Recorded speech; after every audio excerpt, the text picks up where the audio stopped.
Moskwanyň ýol başçylygyndaky kollektiv howpsuzlyk şertnamasy guramasy Nursultandaky hökümetiň ýagdaýy durnuklaşdyrmagy kömek etmek baradaky haýyş esasyny ýangys wagtynyň ýokarlanmagy bilen başlanan görülip estilmedik tolgunçlyklaryň arasynda Gazagystany rus desançylarynyň iberýärlerini aýtdy. Şu aralykda Türkmenistanyň daşary işler ministrligi hem metbugat üçin maglumat çap edip Gazagistan Respublikasynda bolup geçýän wakalary Türkmenistanyň alada bilen teredýänligini aýtdy. Ermenistanyň premier ministri Nikol Paşinýanyň Facebook'ta ýazmagyna görä, kollektiv howpsuzlyk şertnamasy guramasynyň parahatçylyk saklaýjy güýçleriniň çäkli möhletde ýerleşdirilmegi baradaky karary Gazagystanyň prezidenti Kasym-Jomart Tokaýewiň ýüzlenmesi esasynda gelindi. Şeýle-de Paşinýan bu kararyň Gazagistan Respublikasynyň milli howpsuzlygyna we öz ygtyýarlygyna daşardan gatnaşylmagy netijesinde awanýan weküm sebäpli kabul edilendigini aýdýar.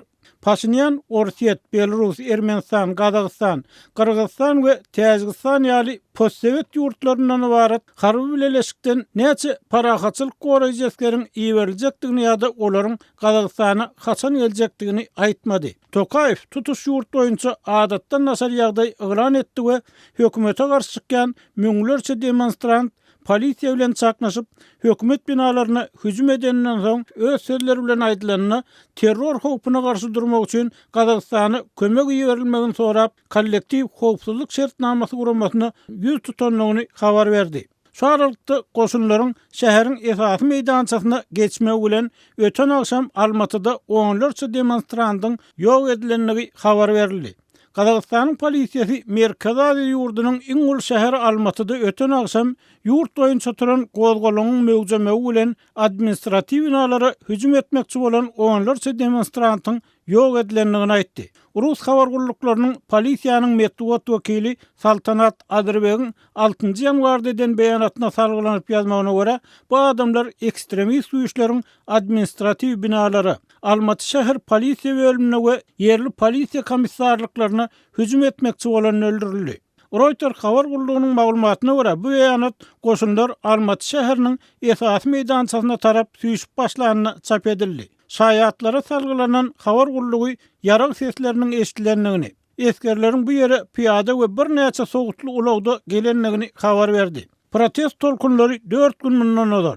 Nevtaba ýurdun günwatar Mangystaw sewtinde ilatyň köp ulanýan ulag ýangyzynyň suwuklandyrylan neft gazynyň bakasynyň birden ýokarlanmagy sebäpli döredi we syýasy nägilelikler hem öz synaryp Gazagystanyň çar künjegindäki şäherlere we şäherçelere ýaýrady. Tokaýew 5-nji ýanwarda hökümeti işden boşatdy we hökümete garşy müňlerçe demonstrant polisiýa bilen çaknaşyp hökümet binalaryna hüjüm edip başlanandan soň tutuş ýurt boýunça adatdan naşar ýagdaý ýylan etdi.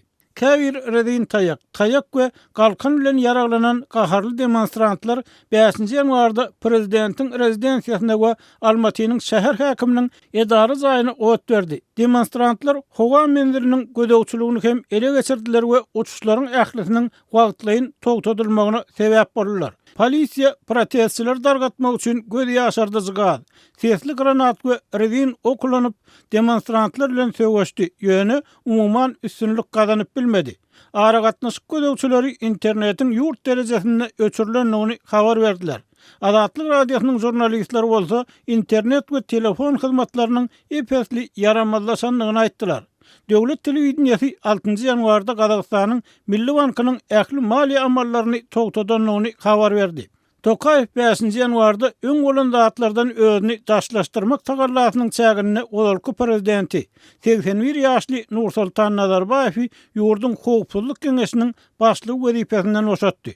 Şu aralykda ýurdun daşary siýaset idarasynyň web sahypasynda peýda bolan beýanatda aýdylmagyna görä, Türkmenistan köp asyrlyk dostluk, doganlyk we hoşniýetli goňşuçylyk gatnaşyklaryny hemde strategik hyzmatdaşlygy nazarda tutup, goňşy ýurtda dowam edýän ýagdaýyň tiz wagtda kadalaşmagyny, Gazagystanyň mundan öýläkem durnukly syýasy jemgyýetçilik we durmuş ykdysady ösüşine çuňur gyzyklanma bildirýänligini aýtdy.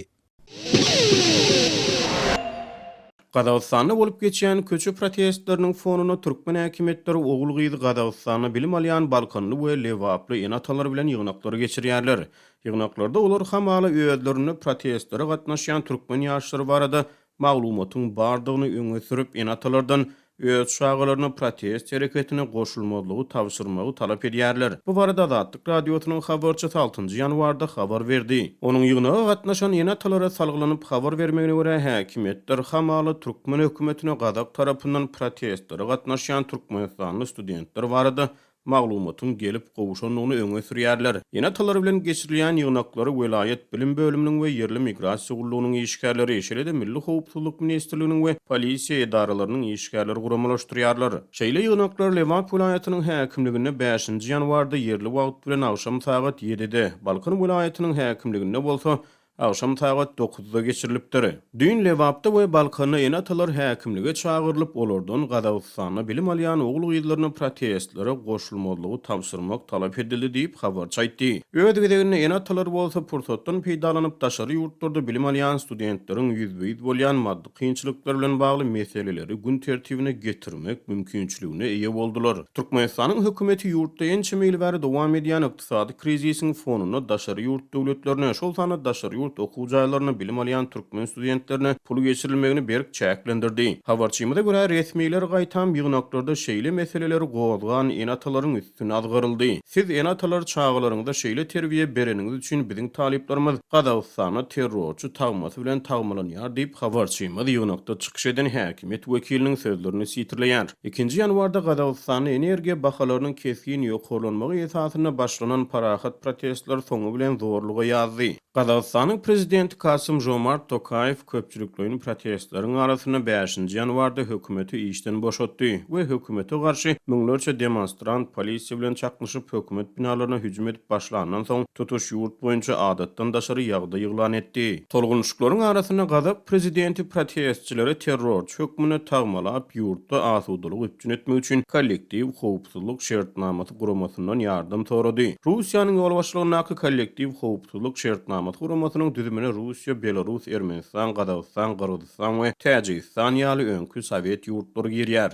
Türkmenistanyň döwlet mediýa işçileri Gazagystanda bolup geçýän tolgunçlyklary barada habar bermeýär. Ýöne ýurdun daşary işler ministrligi 6-njy ýanwarda köpçüliklerini habar beriş serişçileri üçin beýanat çap edip Türkmenistanyň Gazagystanda bolup geçýän wakalary alada bilen seredýänligini aýtdy. Şeýle-de Türkmen daşary işler ministrligi Gazagystana ýüze çykan ähli meseleleriň konstitusiýon hukugyň çäklerini hemde halkara kadalara we düzgünlere laýyklykda çözüljekdigini anam bildirdi. Azatlyk radiosynyň habarçysy Gazagystana bilim alýan türkmen studentleriniň enatalary bilen Lewap we Balkan welaýatlaryna geçirilen duşuşuklaryň giýje sagat 1-çeni dowam edenligini habar berdi. Türkmenistanyň hökümeti daşary ýurt döwletlerine şol sana Gazagystana bilim alýan Türkmenistany talipleriň sany barada anyk sanlara hödürlemeýär. Ýöne Gazagystanyň Inform.kod KZ neşri geçen ýylyň martyna Gazagystana jemi 3500 Türkmenistanly studentiň ýokary bilim alýanlygyny habar berdi.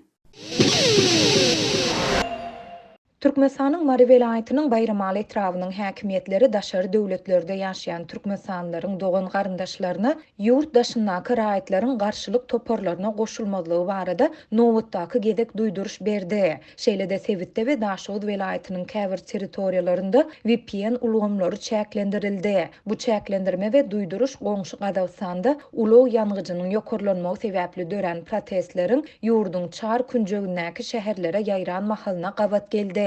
Azatlyk radiosynyň mardak habarçysynyň maglumatlaryna görä soňky günlerde Bayramalynyň kanun goraýjy edaralarynyň işgärleri daşary ýurtlarda ýaşaýan türkmenistanylaryň dogan garyndaşlarynyň öýlerine aýlanyp başladylar. Olar jemi 3 adam bolup 2-nji ýanwardan bäri öýlere aýlanýarlar. Olaryň ikisi raýat geýimli we ýene biri özüne degişli geňeşligiň ýagny owanyň polisiýa edarasynyň leytenanty bolup raýat geýimlileriň Milli Howpsuzlyk Ministrliginiň ýa-da migrasiýa gurulunyň işgärlerdigi çaklanylýar. Diýip ogly daşary ýurtlaryň birinde okuyan we işleýän efirde adynyň tutulmadygyny soran Bayramaly ýaşaýjy 6-njy ýanwarda habarçymyza gurrun berdi. Habarçymyz bilen söhbetdeş bolan bir näçe Bayramaly maşgalanyň sözlerine görä, kanun goraýjylar raýatlara daşary ýurtlardaky hossarlarynyň garşylyk toporlaryna goşulmalygyny berk tawşyrýarlar. Olar watanymyza garşy gidýän adamlar köpelli. daşary ýurtlarda okaýan ýa işleýän dogan garyndaşlaryňa da berk tawsyryň. Şol adamlara goşulaýmasynlar hem diýdiler. Deyip Bayramaly ýaşaýjy aýtdy. Adatlyň baýdylanlar barada Bayramaly etrap polisiýasy bilen habarlaşyp, goşmaça maglumat ýa kommentari almak synanyşyklary häzirlikçe netije bermedi. Türkmen hökümeti daşary ýurtlardaky türkmensanlaryň sany barada statistika maglumatlary jemgyýetçiligi äşgär etmeýär. Ýöne adatlyň çeşmelerine görä, diňe 2019-njy ýylyň ýanwaryna çenli 10 ýylyň içinde tas 2 million adam Türkmenistandan çykyp gidipdir. Güýçli ykdysady krizis sebäpli ýygy yaramazlaşan durmuş derecesi müňlerçe Türkmenistanlylyny daşary ýurtlarda iş gözlemäge ýa-da ýurdy hemişelik terk etmäge mejbur edýär. Bu aralykda habarçymyz Sewitde we Daşozaky çeşmelerine salgylanyp, ýurdyň Demiradyk welaýatynyň käbir territoriýalarynda VPN ulgamlarynyň işlemeýändigini habar berýär. Etrapda VPN usullary hem häzir bu ulgama birikdirip bermeýärler. Olar raýatlar YouTube we beýlik ýapyk saýtlary girmez ýaly munyň hökümet tarapyndan böwetlenýändigini aýdarlar. Deyip habarçymyz efirde atlandyrylmaslygyny soran yerli ýaşaýjynyň sözlerini getirdi. Türkmen häkimiýetleriniň VPN ulgamyny çäklendirmege we daşary döwletlerde ýaşaýan türkmensanlaryň dogan garyndaşlaryna duýduruş bermegi barada adatlyk mundan ozalky ýyllarda da ençeme gedek habar beripdi. Adatlygy türkmen häkimiýetleriniň häzirki duýduruşlaryna nämäniň itergi berendigini anyklamak, ýokarda hem belleşimiz ýaly bu barada yerli häkimiýetlerden kommentari almak başartmady. Ýöne habarçymyz bilen anonimlik şertinde söhbetdeş bolan harby ofitser häkimiýetleriň duýduruşynyň we VPN-niň çäklendirilmeginiň goňşy Gazagystanda dören köpçülikliň protestleri bilen baglydygyny aýdýar. Biziňkiler ýagny häkimiýetler sähel depeden guş uçup geçse-de şüpheli bolýarlar. Geçen ýyl daşary ýurtlardaky türkmenleriň protestleri artanda da bize ýagny harby ofitserlere taýýarlyk derejesinde bolmagy berk tawşyrdylar diýip harby ofitser aýtdy. Gazagystandaki protestler 4 gün mundan ozal Nevite baý ýurdun Günwatar Mangystaw Sewitinde ýylatyň köp ulanýan ulag ýanyjynyň suwuklandyrylan Nevit gazynyň bahasynyň birden ýokarlanmagy sebäpli döredi we syýasy nägilelikleri hem öz içine alyp Gazagystanyň çar künjegindäki şäherlere we şäherçelere ýaýrady.